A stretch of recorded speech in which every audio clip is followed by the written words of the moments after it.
Some people believe we are, while others think there's no way we could be. Still, others have seen what could possibly be proof that life does exist outside our planet, and it's already paid us a visit. From flying discs, Nazi bells, to a craft that crash-landed in our fair country just last week. Bust out the tinfoil, folks, and join us on Guttural Frequency as we talk UFOs. So I have to do that every episode. Start off every time like that. Neato. Alright, cool. Mm-hmm. So, Guttural Frequency... Yay! Yay, episode... Three, technically. Yeah. Wow. So, we are putting along with this season 1 here. Yeah. That's how we split it up. It's the most I've committed to anything. Actually, yeah. Cool. So, today we're talking about UFOs. Actually, we're going to talk about the first and second encounters of the blank kind. Let us maybe talk encounters.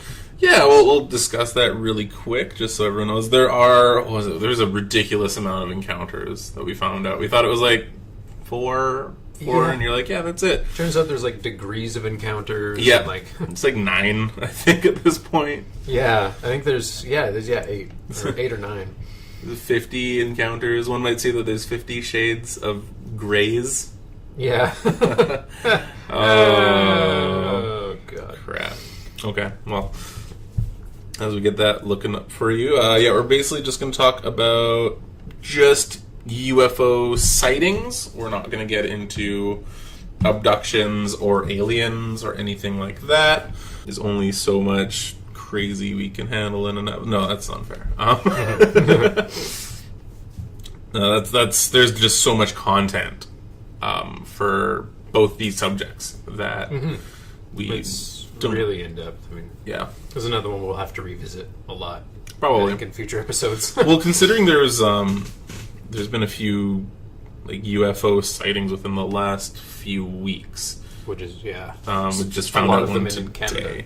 Yeah, both of them in Canada. First one, we posted a video on our Facebook page, Guttural Frequency at Facebook, and it's a UFO coming up out of a lake in the Sunshine Coast, which is like an hour boat ride from where we are right now. Yeah, it's pretty sweet. It was really cool. I was watching that video and I thought it was really strange. Like, I don't know, I'd like to believe stuff like that because I like the idea of subaquatic UFOs. It's kind of creepy. I don't know if you watch it. It looks like it comes out of the water really fast, and that's pretty cool. It makes like a bit of a splash and everything. But I don't know if you watch like if you've been on like the ferry or something going across the water, and you look at like the way that the propellers churn up the water and stuff like that. The sea stays foamed for quite a while. But in this video, it looks like the water's really, really agitated, and then just goes. It settles right away. Yeah. So it almost looks like it could be like a video trick. Yeah. But I don't know. Another theory is instead of just being alliums, it's like an underwater geyser.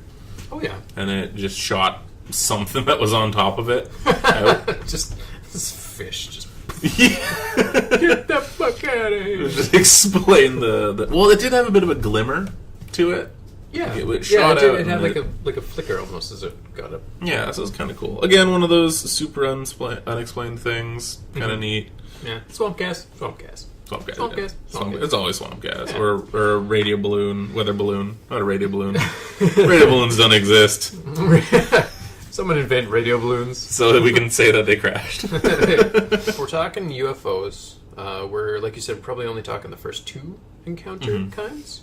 So, a close encounter of the first kind, for those of you who don't know, is visual sighting of an unidentified flying object seemingly less than 500 feet away that show an appreciable angular extension and considerable detail. So basically, if you can see it close enough that it's like you can actually make out something on it that makes it look like more than just a plane. Yeah. Or the lights at Whistler. Yeah, on the mountain, yeah.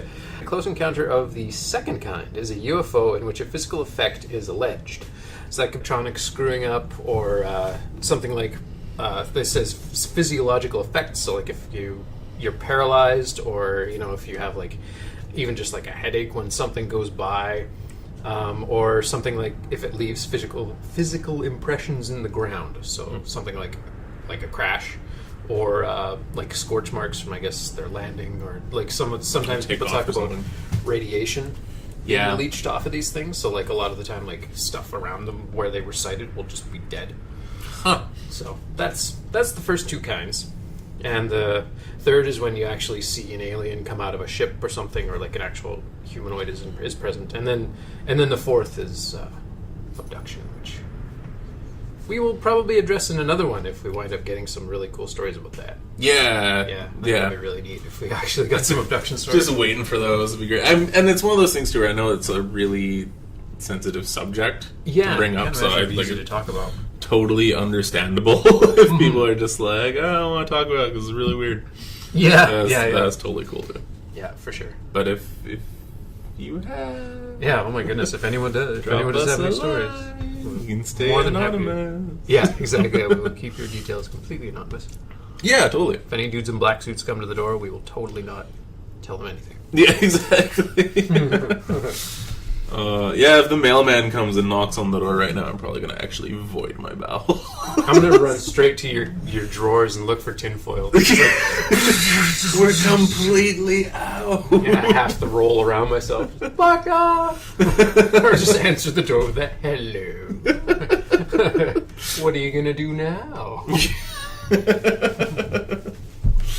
Don't mind us, we're just podcasting.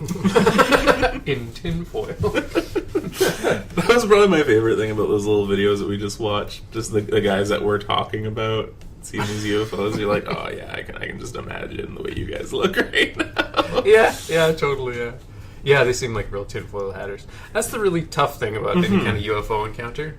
It's like, man, like at first you listen and it's like, wow, they saw something really crazy. And then they start going on like, but then the government's going to cover it up, man. And then they're just going to put in like the mind waves and the chemtrails are going to keep you all pacified. And it's like, oh, dude, you were going so well. Yeah. My buddy met two Greys last week.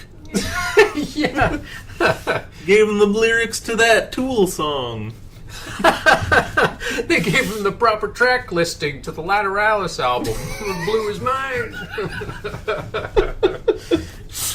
For those of you who don't know, the Lateralis album has a different alternate track listing that's actually pretty fucking cool. Anyway, for those tinfoil hatters out there, we're not poking fun of you that much. That much, yeah. Still, I mean... There are some things that it's like, yeah, I can understand where they're coming from. Yeah. Just, they kind of take it... They kind a little bit too crank it to 11 sometimes. I mean, there are other hobbies out there. Yeah. I, for one, build Lego. Yeah. If you want to take a break from your tinfoil hat and play Dark Souls with me. Yeah. we should have like a guttural frequency, like online thing. It's like, if you want to play games with me, we'll be doing Dark Souls today. And then you just yell at people and get called all sorts of names from 12-year-olds. Yeah.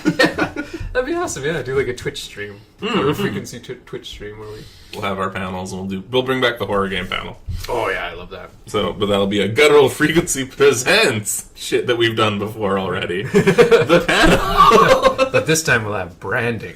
Yeah. That's pretty fun. Mm-hmm. Cool. All right, so now that we have all those encounters nice and subjugated, is that the right word for that? I'm gonna go with subjugated. Yeah, sure.